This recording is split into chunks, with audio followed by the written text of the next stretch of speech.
Okay, now that we've talked about the anatomical location, description, and the types of cells and tissues that make up the spinal cord, we're going to move on to its physiology. So the three major functions that are integral to the somatic and autonomic systems that the spinal cord contributes is first to relay sensory information up, ascending the spinal cord. Number two, to relay motor information down, descending the spinal cord. And number three, acts as the center for conducting certain reflexes. So we're going to discuss the ascending and descending tracts of the spinal cord. The ascending tracts, this is a great description by Physiopedia, and it says information detected by sensory receptors in the periphery is transmitted along ascending neural tracts in the spinal cord. Located in the white matter of the spinal cord, the ascending sensory tracts arise from either the cells of the spinal ganglia or the intrinsic neurons within the gray matter that receive primary sensory input. There are many sensory tracts and pathways carrying different types of sensory information from the periphery to the cerebral cortex.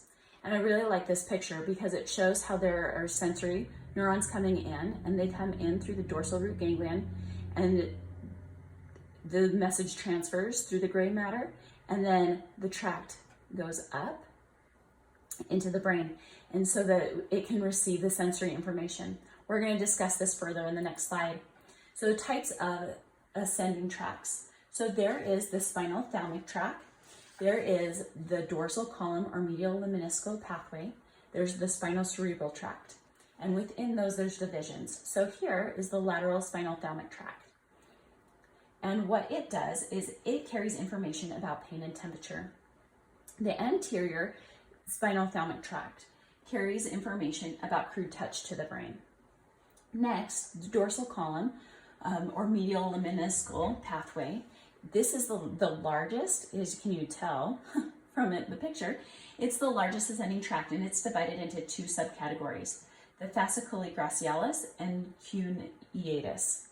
So the fasciculus gracialis, this is in charge of carrying information about proprioception, light touch, and vibration from the lower body to the brain. In contrast, the fasciculus cuneatus is in charge of carrying information of proprioception, light touch, and vibration from the upper body to the brain. So they just differ in that way.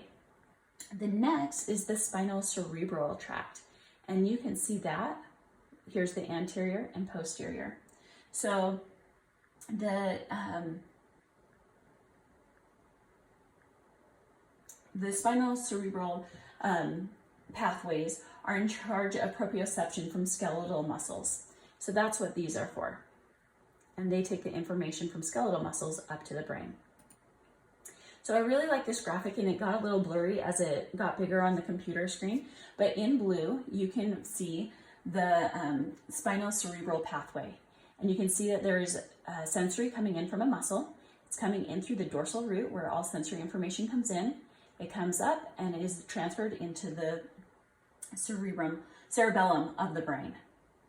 Next is the dorsal column, and it is coated in purple, and you can see that right here.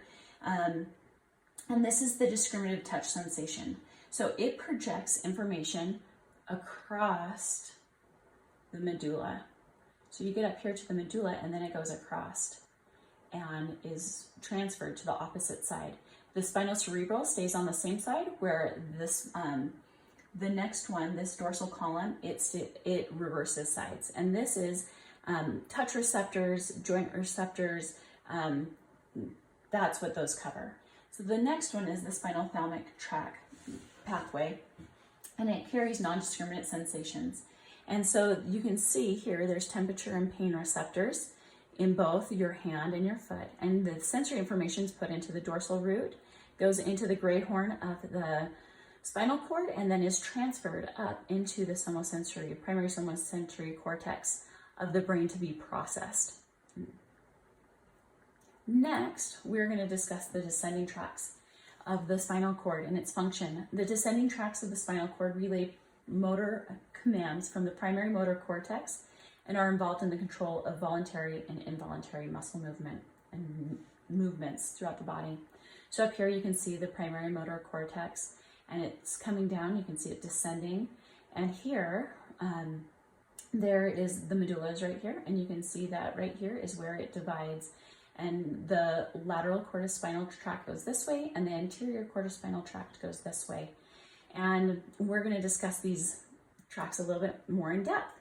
So first, the descending tracts, I think it's important to note that they are called the motor pathways because they are creating the reactions from the sensory, and they're the motor reactions to that.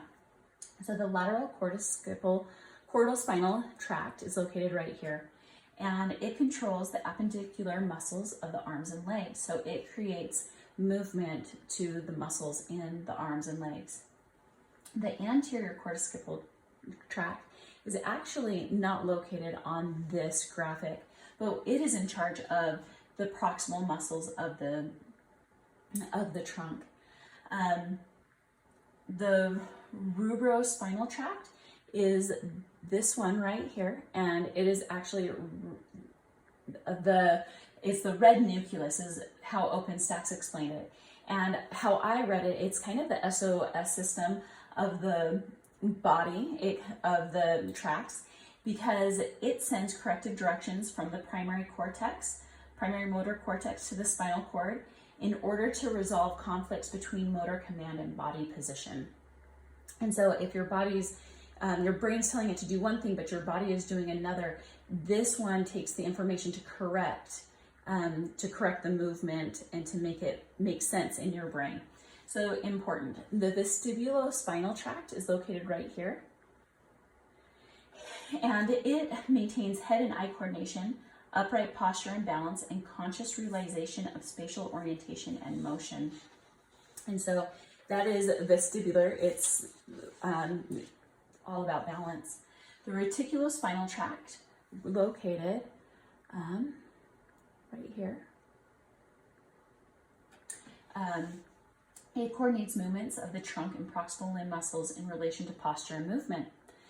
And then last but not least is the tectospinal tract, and it coordinates your head and eye movements to your postural movements. So it's incredible what the body does and what the spinal cord does to be able to get all these messages to the brain and to get all the information back.